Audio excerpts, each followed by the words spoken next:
avez vu un peu? Ouais.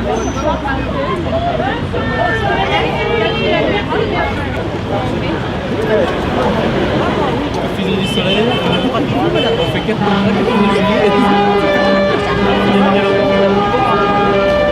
Donc voilà, donc nous nous trouvons à la barrière de péage d'Avignon Nord et les forains viennent de se joindre et pour aider avec leur participation à eux. Et là vous allez voir que pour l'instant ils sont en train de faire des beignets, voilà, des beignets, enfin des churros. Alors madame, pourquoi vous avez décidé de venir aider les gilets jaunes? Parce que nous sommes solidaires avec les gilets jaunes et nous proposons les chichis, les churros gratuits à toutes les personnes qui sont là pour leur faire voir qu'on est avec eux. Parce que nous sommes tous chez nous aussi et puis voilà quoi. On est tous solidaires et tous contre Macron.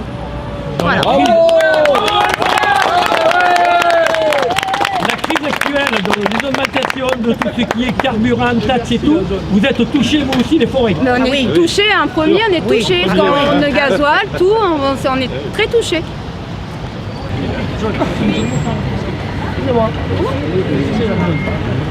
Non, c'est pas pareil. Non, ça c'est de la pâte à beignet avec de la levure et les churros c'est pas de levure. Et coucou Marie, coucou. Coucou. Il y a le Père Noël, coucou. Alors on va demander un petit mot au Papa Noël. Alors, qu'est-ce qu'on peut demander au Papa Noël pour cette fin d'année? Que Macron il dégage. Honnêtement, j'ai eu la lettre de Monsieur Macron qui est déjà passée. Enfin, j'ai le budget 2019 qui arrive déjà. Et pour tout ce qui est les demandes de chèques, j'ai plus rien d'autre du coup.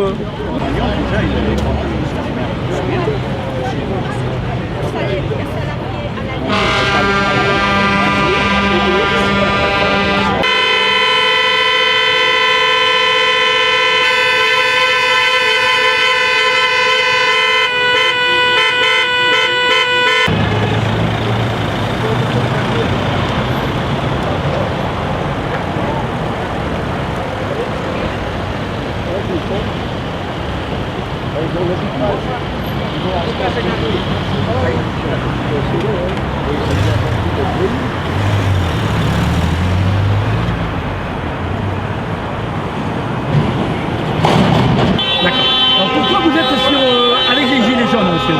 Je suis avec les gilets jaunes parce que je suis à Avignon pour 6 mois et je suis venu le 17. J'ai discuté autour de moi et j'ai vu beaucoup trop de misère, Et je trouve qu'aujourd'hui c'est normal que je sois là pour tout le monde, pour nous, pour mes enfants, petits-enfants. Pour tous ces gens qui, le matin, se lèvent à 4 h du matin. Je vais parler maintenant, par exemple, d'une femme de ménage qui me parlait. Elle se lève à 4 h pour commencer le travail à 5 h. Elle part de chez elle à 4 h du matin. Elle fait 40 km. Elle commence son travail à 5 h, elle finit à 9 h. Elle n'a pas d'argent pour rentrer chez elle. Elle recommence ce soir à 5 h du soir pour arriver à 9 h du soir. Elle n'a pas de famille, elle n'a rien.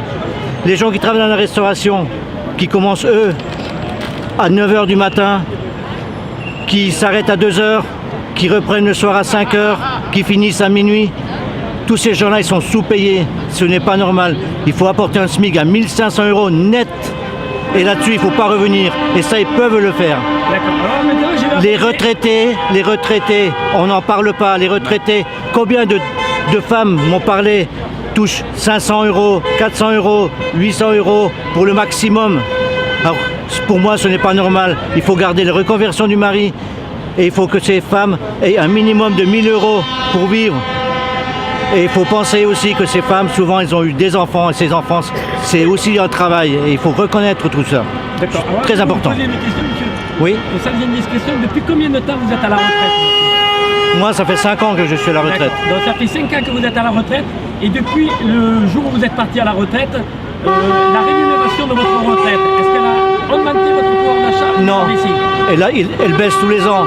Et là, entre le 31 décembre et le 1er janvier, M. Macron m'a volé 300 €. Voilà, ce qui veut dire qu'en réalité, vous avez un pouvoir d'achat moins important qu'il y a, sans compter le coût de la vie qui a augmenté, vous avez une retraite moins forte que ce que vous aviez il y a 5 ans. Et bien sûr, elle diminue tous les ans.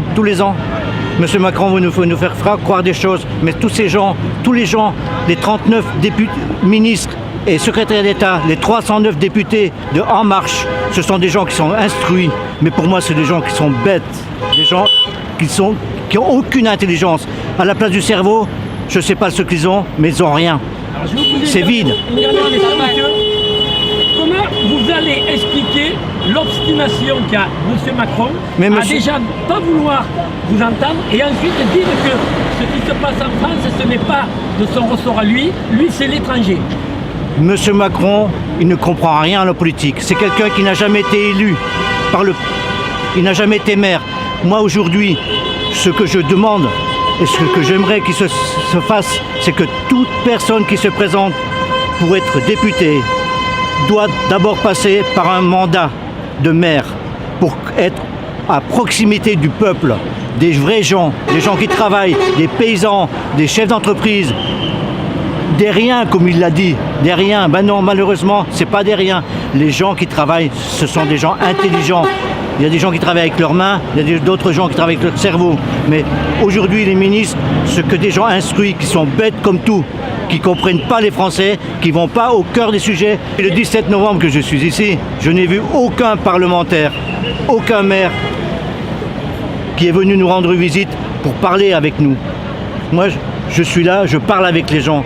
Comment est-ce que vous pouvez m'expliquer ça?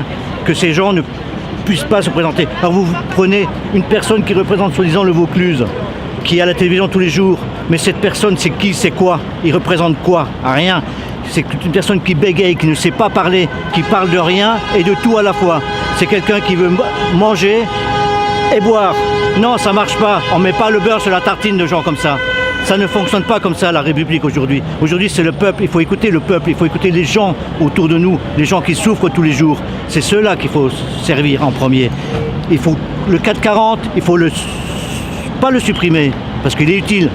Mais il faut arrêter de donner autant d'argent à ces personnes qui ne représentent, à mon avis, pas suffisamment. On donne trop d'argent, on distribue trop d'argent du 440. Cet argent, il doit revenir à ceux qui fabriquent les choses, les employés, les ouvriers, les gens qui travaillent avec leurs mains. C'est à eux que revient cet argent. On ne le distribue pas, c'est notre argent. Ouais, ben ce monsieur qui est là, il a très bien parlé parce que bon, c'est quand même des retraités qui sont dans la rue. Vous vous rendez compte qu'on est en train de ponctionner les retraités, les pauvres gens et compagnie, alors qu'il y a des gens, les hauts revenus de l'État. Pourquoi on ne parle pas des 4 présidents qu'on continue à payer, que soi-disant ils auraient même à leur mort, on leur paye encore la boîte hein, pour aller rejoindre le cieux comme on dit. Enfin, c'est quand même une honte que ces gens-là donnent d'abord l'exemple. Ils tomberaient simplement de 20% leur pension. Ça irait aux vieux, on fait rien. On ne fait rien et on s'étonne que les gens sont dans la rue. Depuis le début, monsieur, je suis sur les barrages, j'écoute la télévision, mais on prend le français pour... Franchement, mais ils sont pas dupes, les gens. Qu'ils soient jeunes, qu'ils soient vieux, mais on n'est pas dupes, monsieur. Ça va aller jusqu'où, ce truc? Il fasse un effort considérable. L'État, qu'on vous met en moratoire, on sait ce que c'est le vrai moratoire. Dans 6 mois, on les fera payer. Les DF, qu'on nous dit, vous ne payerez pas, il y aura une augmentation dans quelques temps. Ils l'ont déjà fait, ils nous ont fait payer en plusieurs fois. Mais on va aller où comme ça? Mais moi je les en appelle, oui, aux députés, parce que bon, on est quand même des républicains. Mais s'ils ne font rien, ça va aller quoi? C'est le peuple qui va finir par parler. Et il ne faut pas en arriver là. Il faut que ces gens-là comprennent. Voilà, c'est un coup de gueule.